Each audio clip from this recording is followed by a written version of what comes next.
Dhaka metro রেলের আদলে আমরা মেট্রো রেল করে শহরের উপর দিয়ে ট্রেনটিকে নিয়ে গিয়ে একদম গাবতলীকে ডাউন করতে গিয়ে যে জায়গায় ডাউন করা যাবে ওইভাবে একটা ডাউন করার পরিকল্পনা আমরা প্রাথমিকভাবে হাতে নিয়েছি। সমসাময়িককালে একটি বিষয় নিয়ে খুব আলোচনা হচ্ছে, সেটি হচ্ছে বগুড়া রেল লাইন।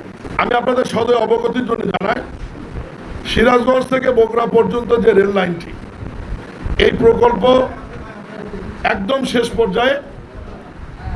আগামী সপ্তাহে একনেকেই এই প্রকল্পটি অনুমোদনের জন্য উপস্থাপিত হবে।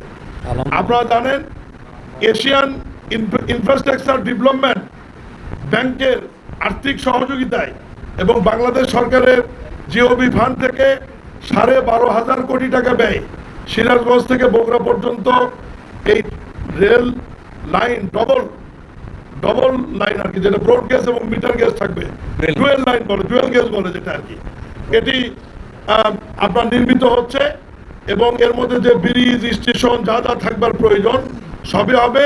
এবং এটার জন্য যে জমির প্রয়োজন, ইতিমধ্যে সিরাজগঞ্জ এবং বগুড়াতে যে 2200 কোটি টাকা অধিগ্রহণের প্রয়োজন সেটি সরকার হস্তান্তর করেছে।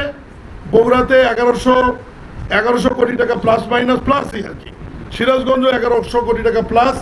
এই অধিগ্রহণের কাজ একদম শেষ পর্যায়ে, আর হয়তো 2-3% বাকি থাকতে পারে, কিন্তু অধিগ্রহণ সমাপ্ত হওয়ার কারণেই ডিপিপিটি চূড়ান্ত করে এটা একদিকে অনুমোদন হওয়ার পরেই ইন্টারন্যাশনাল টেন্ডারে যাবে, ঠিকাদার নিয়োগ হবে। এবং আগামী আমরা যেভাবেই বলি না কেন, বাস্তবতা হচ্ছে যে ইন্টারন্যাশনাল টেন্ডারের ফর্মালিটিস মেনটেন করে, যেহেতু এখানে দাতা সংস্থা জড়িত আছে, নভেম্বর-ডিসেম্বরের আগে এই রেল লাইনের কার্যক্রম আনুষ্ঠানিকভাবে শুরু হওয়ার সম্ভাবনা নাই, তবে হবে।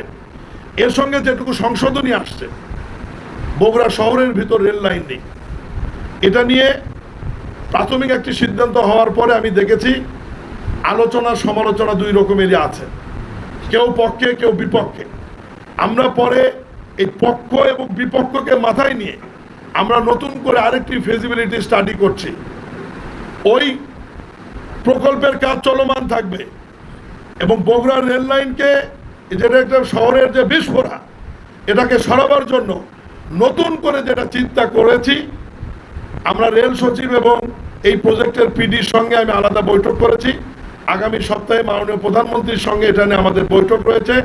সেটি হচ্ছে, এটা এখন এরকম হতে পারে যে রানীরহাট থেকে বগুড়া শহরে এসে যে জায়গাটি রেল সংযুক্ত হবে, ওই জায়গা থেকে ঢাকা মেট্রো রেলের আদলে আমরা মেট্রো রেল করে শহরের উপর দিয়ে ট্রেনটিকে নিয়ে গিয়ে একদম গাবতলীকে ডাউন করতে গিয়ে যে জায়গায় ডাউন করা যাবে ওইভাবে একটা ডাউন করার পরিকল্পনা আমরা প্রাথমিকভাবে হাতে নিয়েছি। তাহলে আর রানীরহাট থেকে গাবতলী আমাদেরকে সংযুক্ত করতে হবে না এবং শহরের লোককেও এই রেল লাইনের যে সুবিধা, এই রেল স্টেশনের যে সুবিধা, সেখান থেকেও বঞ্চিত হতে হবে না। তখন আমরা রেল স্টেশনটি মেট্রো রেলের মতো দোতলায় হবে এবং তখন আর রেল গেট থাকবে না। আমরা তখন পিলার তৈরি করে ট্রেনটি উপর দিয়ে যাওয়া আসা করবে এবং নিচের অংশটি তখন আমরা রাস্তা হিসাবে সিটি কর্পোরেশন তারা এটা ব্যবহার করতে পারবে। এরকম একটা প্রাথমিক পরিকল্পনা আমরা করেছি এবং এটা নিয়ে আমরা ফিজিবিলিটি স্টাডিও করাচ্ছি এবং আগামী সপ্তাহে মাননীয় প্রধানমন্ত্রীর সাথে বৈঠকে এটা নিয়ে চূড়ান্ত হবে।